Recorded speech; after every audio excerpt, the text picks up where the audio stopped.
one of the intensive summer short course that I have taken. It's year 2026 and I went to New Hampshire, University of New Hampshire, of course, for getting that training. So let's spend a day with me where I go to the university laboratory, and also we went to a river called Piscat Aqua. So I woke up really early in the morning around 7:11 a.m. and then we got ready, and this is all the scenery of University of New Hampshire. The University of New Hampshire is located in such a peaceful environment. Look at all those really beautiful buildings. Those are designed in such a way that they could face off all the harsh snowy weather during the winter. So on this day we were learning some numerical simulation using some codes in our computer. Learning what on? Send up a ball with a float on it, so with a rope on it, so we can pick it up when we're done. Nothing in the way between here and there. So here's our first deployment. Lasts about 35 days or so. And you'll notice, so what's going on here? What is this? So we basically go back and forth across the estuary about 10 times, slowly, 3.5 to 5 meters per second. Influence on coastlines and shoreline processes. It often defines the nature of coastal landforms in general and has a huge impact. So, but in terms of getting back to that value of U that you need to compute CP or CT, right? So go back to that value. After research and development and everything, it's really important to know about the costs. And this is me doing my fit check of the day. I was wearing a comfortable t-shirt and a pant over a jacket. And right now we are trying to do our project work. We were actually divided into a group with 4 or 5 people, and we were trying to do some projects after the presentation or the lecture. Each rotor produces 550 kilowatts, and so together it have a rated power of 1.1 megawatts. Number of turbines would be 3, and if we would arrange them in the channel, we want something that's inline at lowest depth, but enough distance so that the wakes have enough time for recovery between the turbines. We use the NREL report, National Renewable Workings of Lab. So they listed 20. Now we're going to Portsmouth with Jonathan. His full name is Jonathan, but we call him John as well. And here is Hasnat. Nice conversation going. Both for and it's one of the really. Okay. Oh. Okay. There are blue crabs out here. Oh, beautiful. Fishing is lobster. That's an industry. And then Horizon, it's about, it's about 10, 11 kilometers out. Okay, yeah, so that's what we're seeing. What's that lighthouse? The one that's closer, that's one of the old Portsmouth harbor lights. So,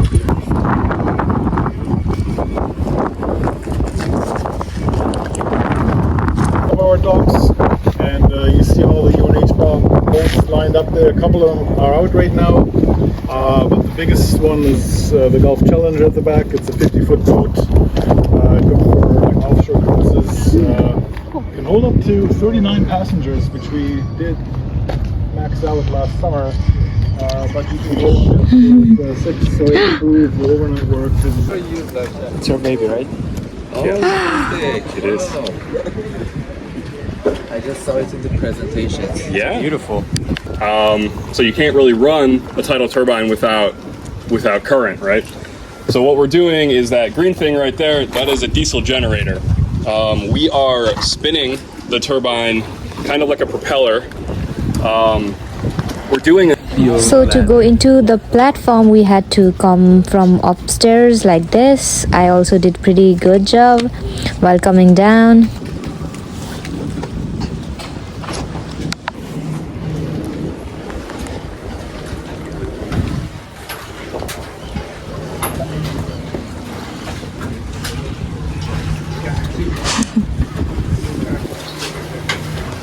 The system was designed to be able to pull out the turbine under all operating conditions, so it pulls out against the flood. So on the ebb actually helps us push the turbine out, so we can retrieve it if need be. But we can definitely pull against the flood and pull everything out. Come close, have a look. So we have 2 of these. They're basically right. And when we move this platform to the location where we deploy, we have vertical pipes, 16-inch pipes, they're 22 feet tall to compensate for the tidal range. And we hinge this open in the back. We drive up, we park it during slack water, we close the back bracket, and then you see these extra holes, we bolt it down with some angle brackets. And then we have 8 rollers, and the blue things are low friction, sort of redundant wear blocks in case the rollers fail. We have some other material we go against. This is it has about 1-inch play on either side, and pay attention to the roll marks on the post when we get to the tidal site. You can see how high the platform goes. You can't see how low it goes because we don't see the high water, but high-ish water. And we have 4 of them instrumented with load pins to measure mooring forces. The platform behaves in a fairly nice 2D way. When the rotor is down and the currents are, what does it do? It'll try to pull it off here, right? So this is going to be the force. This is going to try to move this way. So we instrument these rollers as a reaction force, and these against the tide. And on the other pile guide down there, it's the exact opposite. It's going to try to push it in, but also push it down. So we instrumented this roller and this roller down there, right? So 8 load pins. They should give us a good reading on the So as Martin mentioned in the previous Lecture. version of the platform, we didn't have this entire enclosure or entire shed here. Power electronics, which if you trace that thick black cable coming down from the diesel generator down here, you can see it comes here and connects to this cabinet. This is the first path that we communicate with the grid. All the power that is produced or consumed in the turbine is coming in to this cabinet. I've shown this in my presentation yesterday. We have the 480 side on this side and 120 side on the right. 120 is for instrumentations for the data acquisition and auxiliaries that we want, like monitors, laptops, and other stuff. The 480 side is basically it has 2 sections. One is the PTO, the Siemens power takeoff based on an S120 drive.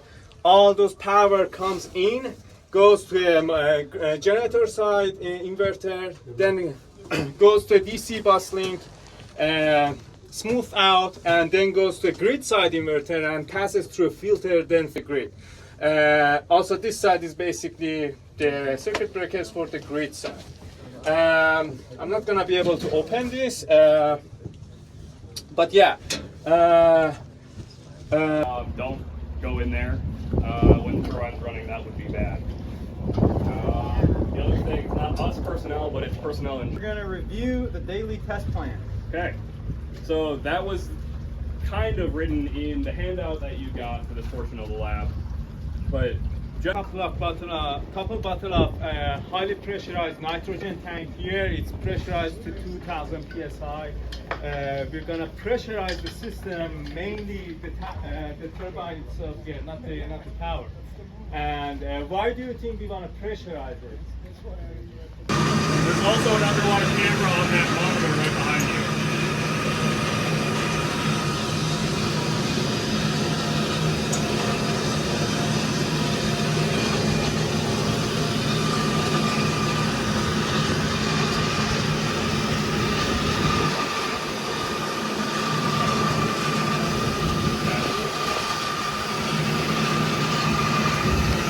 It has started to spin. The rotor are spinning. Could you see that? And these are also shown in this screen. I could take out more than 6. Yeah, I told them they're not allowed to fall overboard. But again, I'm gonna come back and get you. That's kind of Bon voyage! Bye bye. Okay, put that in the water now. So right now, this is about the speed of the current. So you have to really hold on. Yeah, I'm gonna Okay. write. Okay. Guys, hold on, Ade. Go ahead. Well, we don't need to practice all that. We Wish just, me a Titanic lah.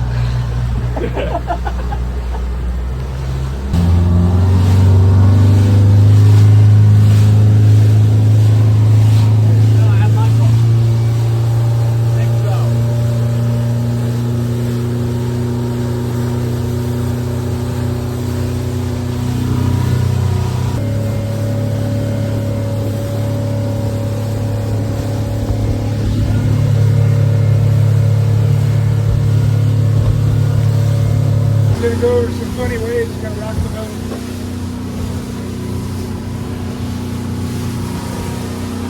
Not too bad.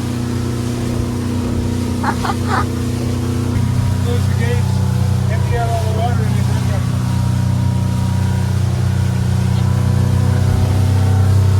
Instruments underneath the bridge where you are just for about 10 or 15 minutes here, in case you're wondering what we're doing down there. Okay, Cap, I got you now. Thank you. Okay, have a 5.90. Maybe not similar to that. Is it 5.90? Yeah. Okay. You committed. That's fine. 5.50. 6.03.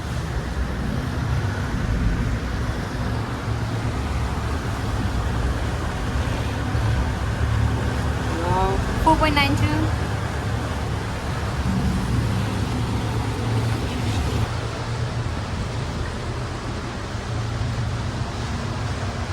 Now, 5.77. I'll read the list. Okay, Okay, Ken. everybody hold on, we're going to another bridge. Yeah, of course.